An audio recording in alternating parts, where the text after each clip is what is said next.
It was a typical service call for a small fix. Nothing out of the ordinary initially. I didn't give it much thought. At 60, I lived by myself in a peaceful, uneventful life, lacking any real passion for longer than I wanted to acknowledge. However, that Wednesday afternoon, when Jacob entered my home, youthful, muscular, and possessing a shy appeal, I sensed a change within me. What began as a simple interaction quickly developed into something much riskier. Our appointments, once strictly business, became charged with a palpable energy as I ventured into uncharted emotional territory. The difference between desire and fixation became unclear. I hadn't anticipated or planned for this, but it had stirred something within me that I could no longer disregard.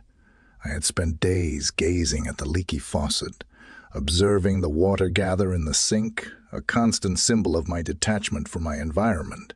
Now, following years of meticulously planned home upgrades, it all seemed meaningless, without someone to enjoy it with. The house felt too large since my marriage ended. Every room in my house held memories I preferred to avoid, especially the kitchen. It used to be the heart of our family, but now it was neglected and broken, just like me.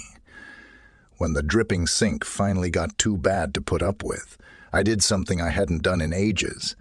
I asked for assistance. I hired a local repairman named Jacob. The name was unfamiliar. He was just someone to fix the problem. I pictured an older, gruff fellow, maybe a bit unpolished. But when I answered the door on that cold Wednesday, I was surprised to see a tall young man. Jacob stood there, holding his toolbox, his plain gray shirt tight across his broad shoulders. He had a hesitant smile. That didn't seem genuine, yet something about him caught my attention. "Hello, I'm here to check out the sink," he said, his voice low and gentle. I was taken aback, my heart fluttering slightly. It was a silly reaction, especially at my age. Such feelings were supposed to be long gone, but there was a hint of something I hadn't experienced in a long time. "Come in," I finally said, moving so he could enter. I observed him as he walked through the room, his eyes carefully examining the kitchen. He worked efficiently, kneeling to look at the sink, his hands skillfully checking the pipes. I stayed close, finding myself watching him intently. I pretended to be occupied with other things on the island, but I couldn't take my eyes off him.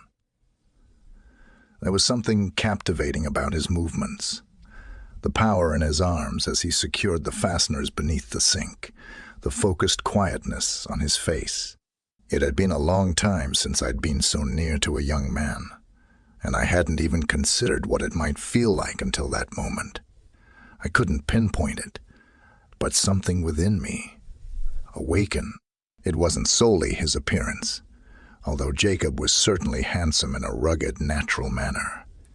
It was more the energy he brought into the space, a vibrancy that was a stark difference from the stillness that had filled my life. He radiated a warmth I hadn't experienced in ages. For a moment, I realized I was leaning against the counter, observing him too intently. I fiddled with my robe, a garment I'd never thought of as alluring until then, and stood up straighter, attempting to dispel the silly notions entering my thoughts. Jacob glanced up from his task, our eyes meeting. I noticed a flash of astonishment in his look, as his eyes quickly scanned me before returning to the sink. A faint blush colored his cheeks, and I felt a little jolt of excitement at his response. It was a harmless moment, but I felt a yearning, a longing I hadn't let myself experience for ages. I approached him as he knelt, working. He concentrated on the task, but his hands trembled slightly, as if he was trying to ignore me. "Is everything all right down there?" I inquired, my tone gentler than planned. He nodded without glancing up. "Yes, just a tiny drip. It should be mended shortly." Unable to resist, I extended my hand and softly squeezed his shoulder. His body stiffened at my touch, and I felt a surge of influence, the knowledge that had impacted him. It was a sensation I hadn't felt in a long time, and I wasn't prepared to relinquish it yet. "You're very muscular," I remarked, my voice becoming a bit playful. He looked up, surprised, his face reddening. "Oh, thank you," he stammered. I gave him a soft, knowing grin. I could sense the pressure growing between us, filling the small kitchen. It was unsaid, but undeniable. He fidgeted, clearly uneasy. I was trying to remain composed, but the slight shaking of his hands as he finished tightening the last bolt revealed his true feelings. I moved closer, observing him intently as he worked. When he straightened up, wiping his hands with a cloth, I noticed he avoided looking at me, clearly attempting to stay calm. I offered assistance, even though I knew he didn't require any. He quickly declined, concentrating on gathering his tools, his hand still trembling. I extended my hand again, gently grazing his arm, feeling the heat of his skin beneath my touch. He paused, and I could see the conflict in his eyes. A part of him seemed to want to surrender, but another part held back. He was young, and I was older, and should have been more sensible. However, in that instant, those considerations vanished. My hand lingered on his arm, sensing the building tension between us. He met my gaze, breathing quickly, his eyes wide and hesitant. For a brief second, I thought he might step forward, close the distance between us. But then he took a step back, breaking the spell. He stammered, his voice shaky. "I'm just here to fix the sink." I smiled softly, amused by how flustered he was. "Are you sure there's nothing else that needs fixing?" I asked, my voice teasing now. He looked "There's nothing else that needs fixing." Now he looked like he didn't know whether to stay or run. His hands were trembling as he gathered the last of his tools, and I could see the way he was struggling to maintain control.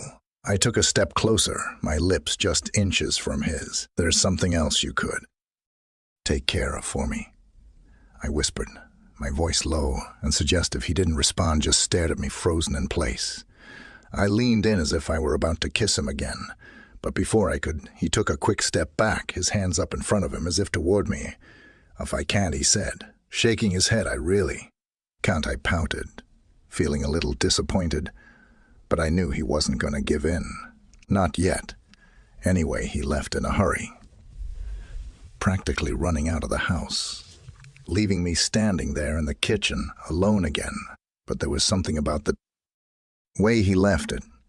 It wasn't just the awkwardness.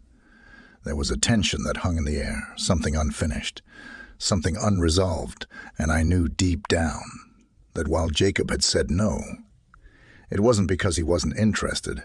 It was because he didn't trust himself not to say yes. The days that followed were a strange mix of excitement and frustration. I couldn't stop thinking about Jacob, about the way he had hesitated, the way his eyes had lingered on me. Just a little too long. It had been years since I'd felt this way, since I'd felt anything, really. And now suddenly there was this young man who had stirred something inside me, something I thought had long since died. I didn't expect to see him again. I figured he had probably told himself he wouldn't come back, that he couldn't come back, but he couldn't come back. But then about a week later, my phone rang. I didn't recognize the number, but when I answered, it was him. "This is Jacob, the plumber. I was just calling to check if everything's okay with the sink. Did the fix." Hold up, his voice was polite, professional, even, but I could hear the tremble. Beneath it, he was nervous, and that thrilled me more than I cared to admit. "Oh, Jacob," I said, trying to keep my tone casual, though I knew exactly where this was going. "Funny. You should ask. The sink is fine, but there's another issue in the bathroom. I was hoping you could take a look at it. Probably nothing major, but I wouldn't feel right if I didn't have a professional check it out. There was a pause on the other end of the line. I could hear him weighing his options, deciding whether he should come back. "I can be there in about an hour," he said finally. When I hung up, I couldn't help but smile to myself. This time, I had no intention of letting him off so easily when Jacob arrived. He was visibly more nervous than the first time he tried to maintain his usual calm professional demeanor. But I could see the tension in his shoulders, the way he avoided my gaze as I led him upstairs to the bathroom. The issue with the faucet was minor, just a loose handle, but I knew it wasn't the faucet that brought him back as he worked. I stood nearby, watching him in silence. The air between us was thick with unspoken tension, the kind that made my skin tingle. He was more focused, this time keeping his head down, his eyes on the work. But I could tell he was more aware of me. Now, more aware of the space between us. I couldn't resist any longer. "Jacob," I said, softly, stepping a little closer. "I've been thinking about you." He paused for a moment, his hand tightening around the faucet. He didn't look up, but I could see the way his knuckles turned white, the way his breathing quickened just slightly. His voice was cautious, like he wasn't sure if he should acknowledge what had happened before I haven't been able to stop thinking about last time. I continued, my voice low. "Intimate. You seemed interested, but you held back. Why was that?" He didn't answer at first, his hand still working on the faucet, but I could see the conflict in his eyes. "It's just I'm a professional," he said, finally, his voice barely above a whisper. "It wouldn't be right, wouldn't it?" I asked, stepping even closer. Now I could feel the heat radiating off him. "Who says what's right?" "All wrong, Jacob. You're a grown man, and I'm a grown woman. We both know there's something here, something between us. You can feel it, can't you?" He looked at me. Then his jaw clenched, his eyes filled with the same conflict that had been there the last time he was struggling. I could see it. He was trying so hard to stay professional, to keep that distance between us. But the tension had already built to the point of no return, and I wasn't about to let it go. Now, I let my hand brush against his chest, feeling his heartbeat racing. Beneath my fingertips, his breathing hitched, and for a moment I thought he might step back again. But then, without warning, he reached out and grabbed my arm, pulling me toward him. It wasn't rough, but it was firm. His face was inches from mine, now his breath warm against my skin. "Margaret," he said, his voice low and intense. "This isn't a game. I never said it was." I replied, my lips curling into a smile. There was no going back now. Jacob's hands were still on my arm, firm but hesitant, as if he didn't trust himself to let go. There was something raw and unguarded in his expression, now no more of the nervous politeness he had shown before his eyes locked onto mine. And I could feel the tension between us shift into something deeper, something far more dangerous. I leaned in closer, letting my lips hover just inches from his grip tighten, slightly, as though he was both holding me closer and trying to push me away at the same time. For a brief moment I wondered if he would break, if he would walk out the door and never come back. But then his breathing quickened, and I knew he was feeling the same thing I was. "Sometimes you just have to let go," I whispered, my voice barely audible, but filled with an unmistakable promise, and Jacob hesitated for one more beat. And then, as if something snapped inside him, he pulled me even closer and kissed me. It wasn't gentle or tentative. Like before, this kiss was filled with the weight of everything we had both been holding back. His lips moved against mine with a kind of urgency that sent a shiver down my spine, his hands gripping my waist, as if he were afraid to let go. I kissed him back, my arms wrapping around his neck, pulling him closer, still feeling the heat between us, building with every second. The world around us seemed to blur. The bathroom, the sink, the leak, all of it disappeared as his touch consumed me. His hands slid down to my hips, and I could feel the tension in his body, the way he was holding himself back, afraid of going too far, but already too far gone. We pulled apart just long enough to catch our breath, our foreheads resting against each other, our breathing ragged and uneven. I could feel his heart pounding against his chest, his pulse racing beneath my fingers. The look in his eyes told me everything I needed to know. This wasn't just a moment of weakness for him. This was something he had been fighting for a long time. Something he had been fighting for a long time. Something he hadn't wanted to admit to himself. "What now?" he asked, his voice barely above a whisper, his eyes searching mine for answers. I smiled, stepping back just enough to give him some space, but not too far. I could feel the pull between us, the undeniable connection that had brought us to this point. "I think you know the answer to that, Jacob," I said softly, my voice filled with a quiet confidence I hadn't felt in years. "We've already crossed the line. Why stop now for a moment?" He didn't say anything. He just stood there, watching me, the conflict still flickering in his eyes. But then, with one last glance at the door, he reached for me again, his hands finding their way back to my waist, pulling me closer. This time, there was no hesitation, no second thoughts. This time, we both knew exactly what we were doing. The rest of that afternoon passed in a blur.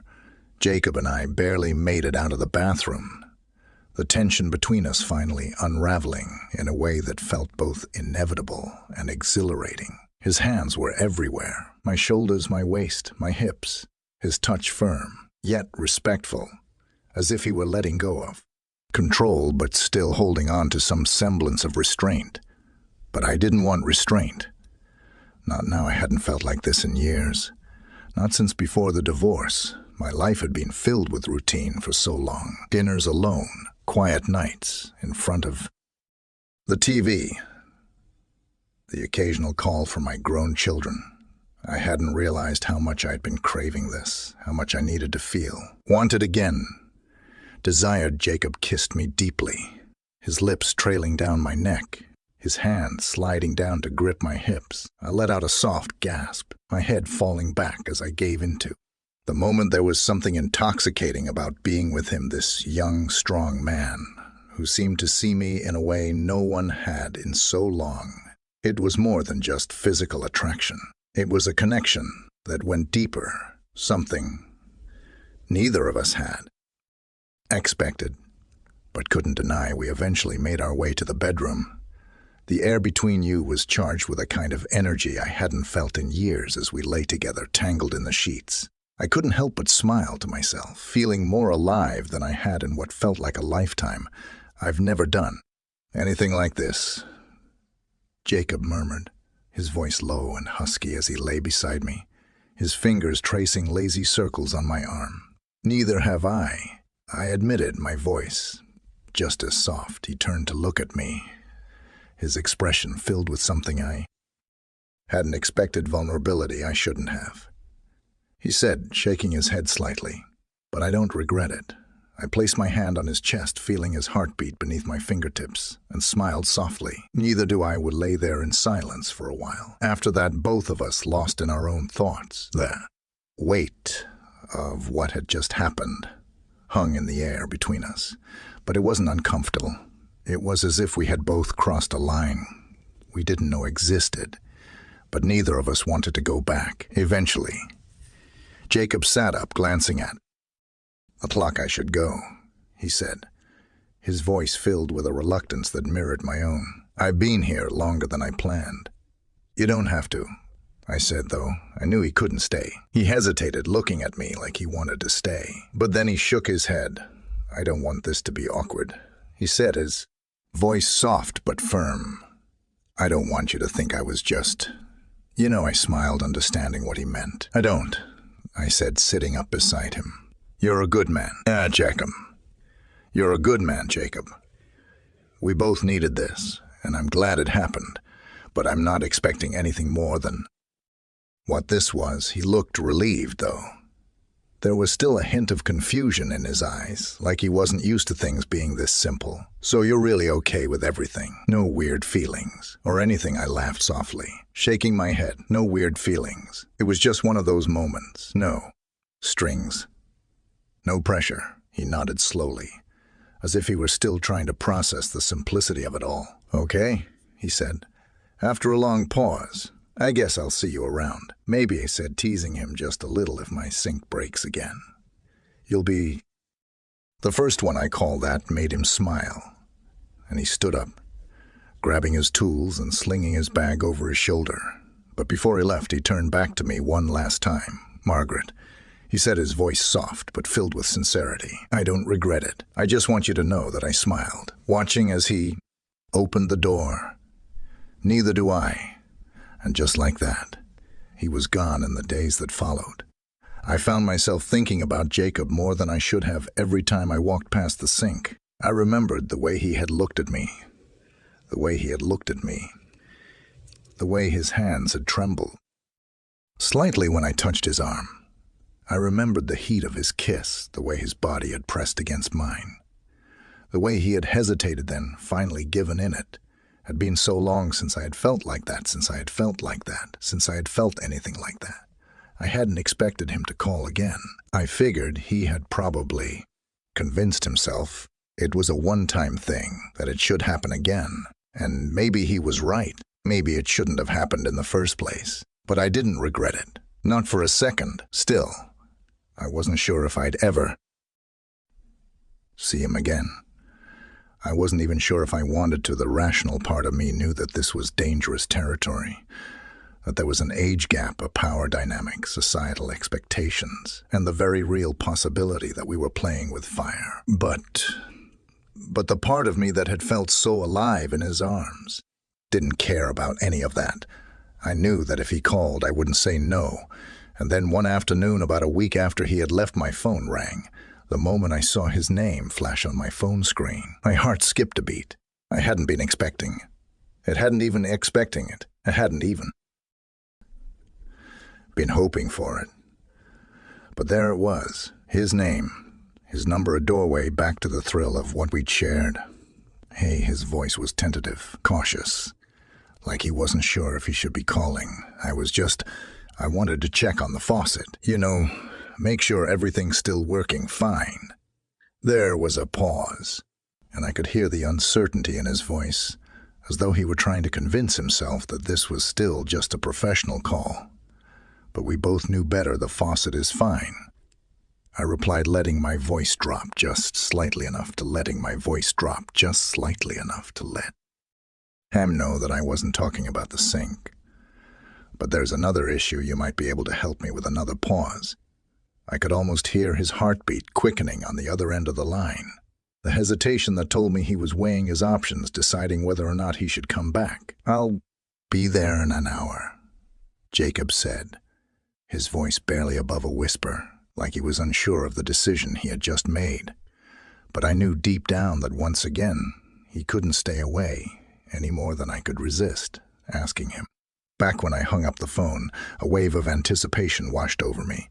It had been a long time since I felt this kind of excitement, a mixture of nervous energy and raw desire coursing through me like a current. I told myself it was just a momentary indulgence, nothing serious, nothing lasting. But the truth was, it had already become more than that. I spent the next hour pacing around the house, straightening up things that didn't really need to be straightened, trying to calm the excitement that was building inside me. This wasn't like me. I had never been the type to lose control, to let myself get swept up in something so reckless. But with Jacob, all of those carefully constructed walls I'd built over the years seemed to crumble when he finally arrived. I felt that same rush all over again. He stood in the doorway, hesitant but clearly, drawn to the pool between us. His eyes met mine, and I saw the same flicker of uncertainty that had been there the last time. But there was something else, to something darker, more intense. He stepped inside, and I could feel the electricity between us grow. We didn't say much as I led him to the bathroom, pretending that I had some small issue that needed fixing. But we both knew why he was really there. As soon as we were alone in the bathroom, the air between us shifted. Jacob tried to focus on the task at hand, his hands fiddling with the faucet. But I could see the way his fingers trembled slightly. He was nervous, but so was I, nervous about what we were doing. But more than that, nervous about how much I wanted this. I stepped closer, watching as he pretended to inspect the faucet, his body tense, his eyes fixed on the task. The silence between us was heavy, thick with unspoken desire. Finally, I couldn't take it anymore. I reached out, placing my hand lightly on his shoulder, feeling the warmth of his skin through his shirt. Jacob froze under my touch, his entire body going rigid for a moment. He didn't move, didn't even breathe. But then slowly he turned to face me, his eyes filled with the same conflict I had seen before. "Jacob," I whispered, my voice soft, but insistent. "You don't have to pretend anymore." His breath hitched, and for a moment I thought he might pull away again, that he might leave, just like last time. But then something shifted in him. His expression changed. His resolve, breaking his defenses, crumbling, and without another word, he pulled me into his arms, his lips crashing against mine, with a force that left me breathless. It was different this time. There was no hesitation, no second-guessing this time. Jacob wasn't holding back. His hands roamed over my body, his touch filled with a kind of urgency that sent shivers down my spine. I kissed him back, my fingers tangling in his hair as I pressed myself closer to him, losing myself in the intensity of the moment. We didn't stop, not this time. The bathroom felt too small, too confined for what was happening between us. Without breaking the kiss, Jacob lifted me up, carrying me to the bedroom where the boundaries between us dissolved entirely. The hours that followed were a blur of sensation and emotion. The world out sensation and emotion. The world outside fading away as we gave into the desire we had both tried so hard to ignore. Jacob's hands moved over my body with a kind of reverence, a need that matched my own. And in those moments, nothing else mattered. I felt alive, more alive than I had in years. It was as if the years had melted away, and I was no longer the woman who had spent so much of her life wrapped in routine and the quiet loneliness of a big empty house with Jacob. I felt wanted, desired. There was no shame, no guilt, only the heat between us, and the shared understanding that we both needed this. Jacob's touch was both tender, and he both needed this. Jacob's touch was both tender, demanding a mixture of control and release. He kissed me with a hunger that took me by surprise, his lips exploring mine with a passion that made my heart race. I kissed him back with equal fervor, pulling him closer, unwilling to let the moment slip away as we lay tangled together afterward. Our bodies spent. The silence between us was comforting rather than awkward. I could feel Jacob's breath on my neck, slow and steady as his fingers, absent, mindedly traced patterns on my skin. I closed my eyes, savoring the warmth of his body next to mine, the axe to mine, the weight of his presence. Neither of us spoke for a long time. There was no need for words. We both knew what had just happened was more than just a fleeting moment of passion. It was something deeper, something that neither of us had expected, but couldn't deny for the first time in years. I felt truly seen, not as a 60-year-old woman, not as someone's ex-wife, but as a person, as a woman who still had the capacity to feel, to desire, to live. But reality has a way of creeping back in, no matter how much you try to hold it at bay. As the hour passed, I began to feel the weight of what had happened settling over me. Jacob was young, so much younger than me, and while the age difference hadn't seemed to matter in the heat of the moment, I knew it couldn't be ignored forever. I glanced over at Jacob, who was still lying beside me, his eyes closed, his breathing even and peaceful. He looked content, but I wondered how long that contentment would last. How long before he realized the complications of what we were doing? How long before he started to pull? Away the thought of it sent a pang of fear through me. I hadn't planned for this. I hadn't planned to feel anything more than a passing attraction, but now lying here beside him, I knew it was more than that. I had grown attached to him, more attached than I had ever intended. I sat up, slowly, careful not to wake him, and wrapped the blanket around myself. I stared out the window, watching as the last rays of the afternoon sun disappeared behind the trees, leaving the room bathed in a soft golden glow. This couldn't last. I knew that the rational part of me knew that this was temporary, that whatever we had shared was fleeting. But another part of me, a part one hadn't acknowledged until now, wanted it to last, wanted Jacob to stay. And that terrified me. The days that followed were filled with a strange mixture of longing and uncertainty. Jacob and I continued to see each other, but something had changed. He was still kind, still attentive, but there was a distance between us now, an unspoken tension that neither of us could ignore. I knew it wasn't unintentional. Jacob was trying to hold on to whatever we had, but I could see the conflict in his eyes every time we were together. He was young with his whole life ahead of him, and I couldn't help but wonder if he had started to regret the path we had taken. The age difference, which had once felt like a thrilling taboo, now seemed to loom over us like a shadow. I could see the way people looked at us when we were out in public. The curious glances, the judgmental stares. It didn't matter that I felt younger when I was with Jacob, that he made me feel alive in a way I hadn't felt in years to the outside world.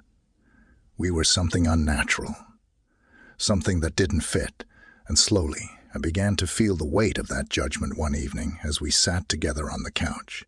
Jacob reached for my hand. His touch was warm, comforting, but there was something in his eyes that made my heart sink.